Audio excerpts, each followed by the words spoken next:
I wrote this in response to somebody saying that mental hospitals couldn't possibly be as bad as prisons. That's what I had to say about that. I would rather die than ever go back, and I know that the hospital I went to wasn't even the worst, so there's that. At the time I was in the hospital, the government was studying the effects of stimulants on people who were experiencing psychosis. I wasn't allowed to sleep for 15 days. The biggest difference between hospitals and prisons is that in prison, they aren't allowed to have weapons or allowed entry into other people's rooms at night. This is not so in a mental hospital. People running around with pencils, and all of them are hyper-violent. Even if I weren't on stimulants by force, I wouldn't have been able to sleep for my stay there because someone barged in the room about every 15 minutes throughout the entire night. MK Ultra, Monarch, Kubark, and on and on. It's never stopped. Look those up. They do this stuff in prisons to a degree, but mental hospitals is 1,000 times worse because nobody listens to cranks, and if the crank talks too much, they get sent right back. So now I have no friends, and no family talks to me, and I sit alone in my room reading through my anti-library because, as like I said, I would rather die than go back. But there is so much left to read, so I opted for social suicide. And to imagine this happened to someone so highly abused since childhood, I should have been safe there. I can't find the words to explain how they treated the catatonic boy because it breaks my mind just remembering. The text, they raped the bipolar girl, and she was as small as a child. Everyone could hear this, and the only people who cared were the victims, aka the patients. And you'd think that things like Russia's tranquilizer would not exist anymore, but it's just become 10 times more sinister. Imagine being locked up in one position, sitting, staring up at a light that has a slight strobe to it. Flicker, flicker.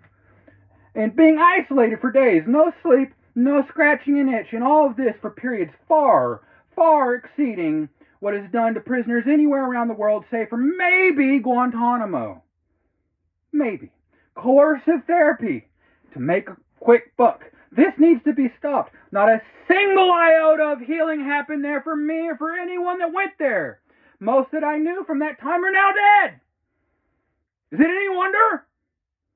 And once again, since I was a dreaded and definitely not to be depended upon or listened to patient, I will continue to get gaslighted and told that none of this happens in mental hospitals and that I just need to go back.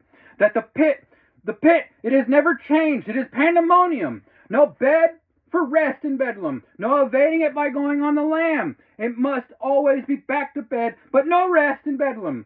I would rather have been in Broadmoor with Richard Dad or in Elizabeth with Ezra Pound. At least then, some of the sights I would have seen would have marveled me instead of maligning me. And some of the sounds I heard would have been posy and not poison. Please do not send me back amongst that noise and commotion, for I will drown in that vile ocean. Do not cast me away because you do not hear what I say. Lack of understanding is what brought me there, and now it is ever pervasive. Should I be still and silent? Thank God for books. At most, they only ever nicked my fingers, and are probably my only friends because they have chosen to gather, and they linger. They stayed. Everybody left. Everybody.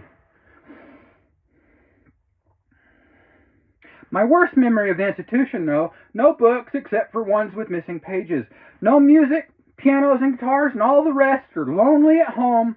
So much judgment there. So much judgment. No wonder we call it a Minty hospital. A Minty. Once again, look it up. If I were once a man, after this experience, all that is left can only be likened to a beast. For I am alone and I love my solitude and I am no god. Nor does this imply that I am a devil. Deceive yourself not, for I will not ever deign to beguile you or to mislead you. I only devour you, for I am now a beast, you see, and there is one locked inside each of us. Now go, seek out your mental hospital, and they will help you to see. Nemo!